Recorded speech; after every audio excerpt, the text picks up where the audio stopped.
So now that you're set up and you have all the materials ready to go, it's time to talk about the actual escape.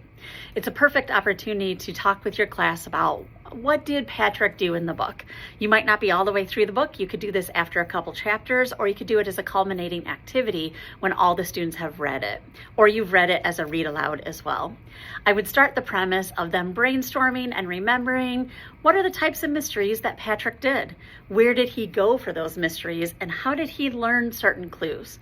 To kind of set the stage of thinking back to all the different chapters of the mysteries and all the great things he did. He was at a history fair.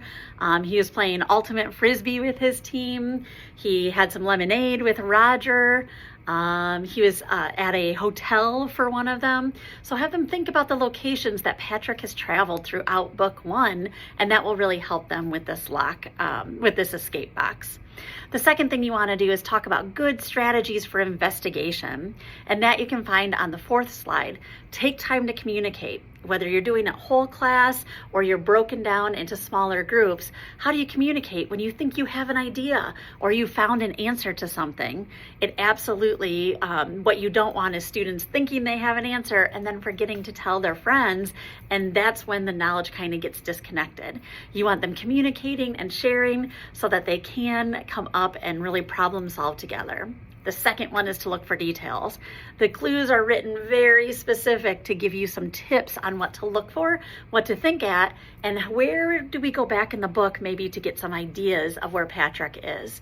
So look for those details, look for those connections. It's a perfect time to talk about text-to-text connections, outside world to text connections, and even visualizing Patrick in the investigation from what we have read. The final thing is to connect to the book. There are many things within the clues of the escape that lead him right back to something he did. I'll give you a clue. It leads him right back to the hotel in one of them. And so have them recall some of the facts of Patrick's past investigations, and that will really set them up to be super powerful investigators.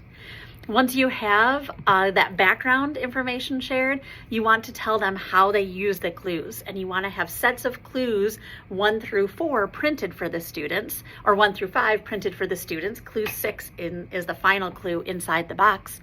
And you want them to come to you every time they open a lock.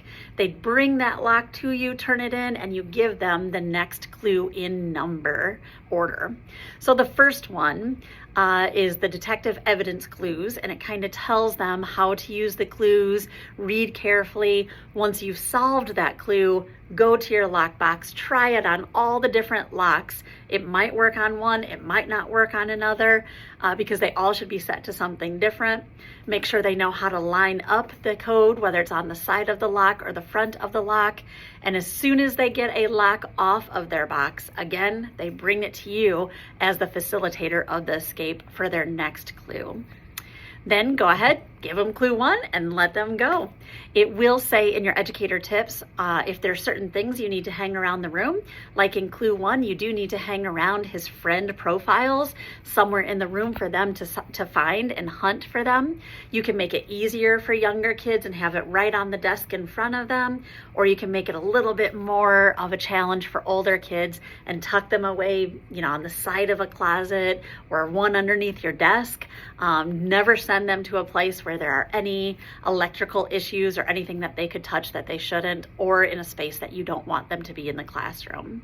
So make sure you check out the educator clues for anything you need to print ahead of time and hang up around the room or hide somewhere within a room, and you will process through the clues wonderfully. When they finish the last box, they need to read the final clue in there, and they need to write on the note card, where is Patrick? And I think that final clue will really help them remember where Patrick is if they were good readers and remembered a little bit about the different mysteries.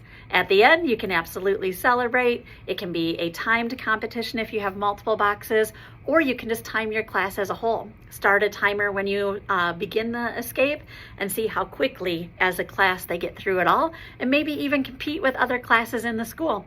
This is absolutely a fun time to feel and get in the shoes of Patrick PickleBottom. We hope you have fun, and we sure hope you find Patrick and where he's at. I hope he's not lost. Good luck.